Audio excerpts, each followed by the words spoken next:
اعوذ باللہ من الشیطان الرجیم بسم اللہ الرحمن الرحیم ولا یغتب بعضکم بعضا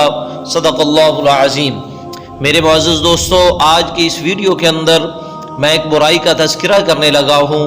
جو برائی ہمارے گھروں کے اندر، ہماری محفلوں کے اندر، اور کوئی بندہ شاذ و نادر ہی اس دور کے اندر اس برائی سے بچا ہوا ہے۔ ہم اپنی محفلوں کو دیکھیں تو وہ محفلیں بھی اس برائی سے لبریز نظر آتی ہیں، بڑے کو دیکھیں وہ بھی اس برائی میں ہے، چھوٹے کو دیکھیں وہ بھی اس برائی میں ہے، عورتوں کو دیکھیں وہ بھی اس برائی کے اندر مبتلا ہیں۔ 5 وقت کے نمازی دیکھے گئے ہیں جو اس برائی کے اندر مبتلا ہیں۔ 5 وقت کے اول صف میں پڑھنے والے نماز اس برائی کے اندر مبتلا ہیں۔ میرے معزز دوستو، اس برائی کا نام ہے غیبت۔ میرے محبوب علیہ الصلوۃ والسلام نے فرمایا الغیبۃ اشد من الزنا۔ اللہ رب العزت نے قرآن پاک کے اندر ارشاد فرمایا ولا یغتب بعضکم بعضا، تم ایک دوسرے کی غیبت نہ کیا کرو۔ کیا تم یہ پسند کرتے ہو کہ تم اپنے مردہ بھائی کا گوشت کھاؤ؟ اتنی شدید نفرت دلانے کے لیے اللہ رب العزت نے فرمایا پہلی تو بات یہ ہے کہ بندہ اپنے بھائی کا گوشت نہیں کھاتا، اور پھر مردہ بھائی کا گوشت، اس لیے اللہ رب العزت نے نفرت دلانے کے لیے فرمایا کہ خبردار تم ایک دوسرے کی غیبت نہ کیا کرو۔ میرے معزز دوستو، میرے محبوب نے جو اتنی سخت وعید فرمائی کہ الغیبۃ اشد من الزنا،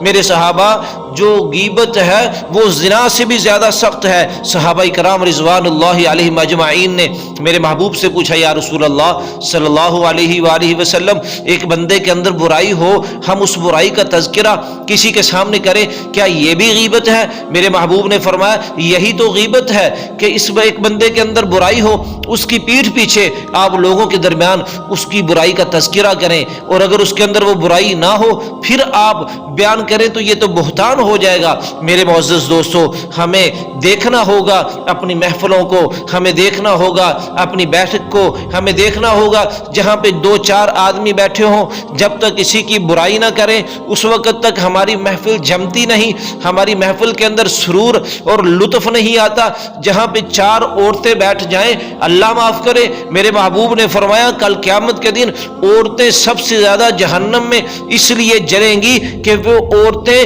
لوگوں کی غیبت کرتی ہوں گی۔ آپ اندازہ لگا لیں، جہاں پہ 4 عورتیں بیٹھ جائیں، 2 عورتیں بیٹھ جائیں، اس وقت تک ان کی بات مکمل نہیں ہوتی جب تک وہ کسی کی غیبت نہ کر لیں۔ کبھی کوئی ساس کی غیبت کر رہی ہے، اپنی نند کی غیبت کر رہی ہے، اپنی سہیلی کی غیبت کر رہی ہے، اپنی پڑوسن کی غیبت کر رہی ہے، اور اپنی طرف سے باتیں ملا کے جو برائی ہوتی بھی نہیں وہ بھی عورتیں ایک دوسرے کو بیان کر رہی ہیں۔ میرے معزز دوستو، اللہ کے نبی صلی اللہ علیہ وسلم نے اسی لیے تو فرمایا کہ یہ زنا سے بھی زیادہ سخت ہے، کیونکہ زنا کرنے والا بندہ سوچتا ہے کہیں بیٹھ کے میں نے گناہ کیا، وہ اللہ سے معافی مانگنے کی تڑپ میں رہتا ہے، کوشش میں رہتا ہے میں اس گناہ کو چھوڑ دوں، لیکن غیبت کرنے والا بندہ یہ سوچتا ہی نہیں ہے کہ میں نے گناہ کیا ہے، وہ سوچتا ہے میں نے تو کسی کی بات بتائی ہے نا، تو وہ تو جناب توبہ کرنے کی کبھی نیت بھی نہیں کرتا، اور بغیر توبہ کے ہی دنیا سے چلا جاتا ہے۔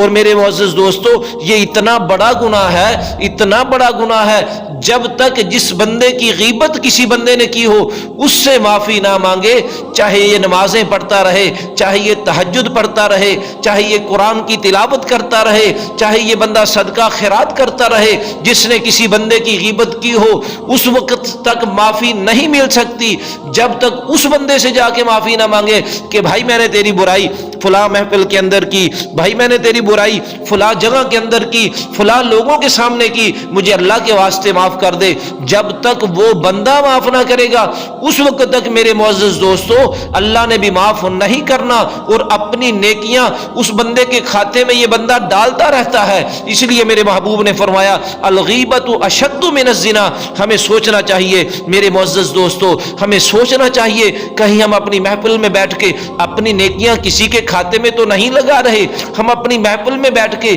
کسی کے گناہ اپنے کھاتے میں تو نہیں ڈال رہے، ہم اپنی محفل میں بیٹھ کے اپنی قبر کو جہنم کا گھڑا تو نہیں بنا رہے، ہم اپنی محفل میں بیٹھ کے جناب والا ایسی برائی تو نہیں کر رہے کہ کل جو بندہ ہمارا جنازہ پڑھائے وہ لوگوں سے پوچھے بھائی اگر اس بندے نے کسی کے ساتھ کوئی اونچ نیچ کی ہو تو معاف کر دو، لیکن اس نے تو غیبت کی ہوگی اور غیبت اسی کو پتہ ہے میں نے کی ہے۔ تو میرے معزز دوستو اس وقت کیا حال ہوگا؟ یہ بندہ تو دنیا سے جا چکا ہوگا اور جن کی غیبت کی ہوگی وہ بندے نماز پڑھ رہے ہوں گے، ان کو یہ تو نہیں پتا کہ اس بندے نے ہماری غیبت کی ہے، ہم اس کو معاف کر دیں۔ تو اس لیے ہمیں سوچنا چاہیے، ہمیں فکر کرنا چاہیے، ہمیں اپنی زبان کو بند رکھنا چاہیے اور ہمیں غور فکر کرنا چاہیے۔ یہ نہ ہو کہ ہم کسی بندے کی برائی بیان کر دیں اور اس بندے کے اندر برائی ہو بھی نہ ہو تو یہ بہتان کا ہمیں گناہ مل جائے، اور اگر اس کے اندر برائی ہو تو ہم کون ہوتے ہیں اس کی برائی کو اجاگر کرنے والے، اور یہ غیبت کے اندر شامل ہو کے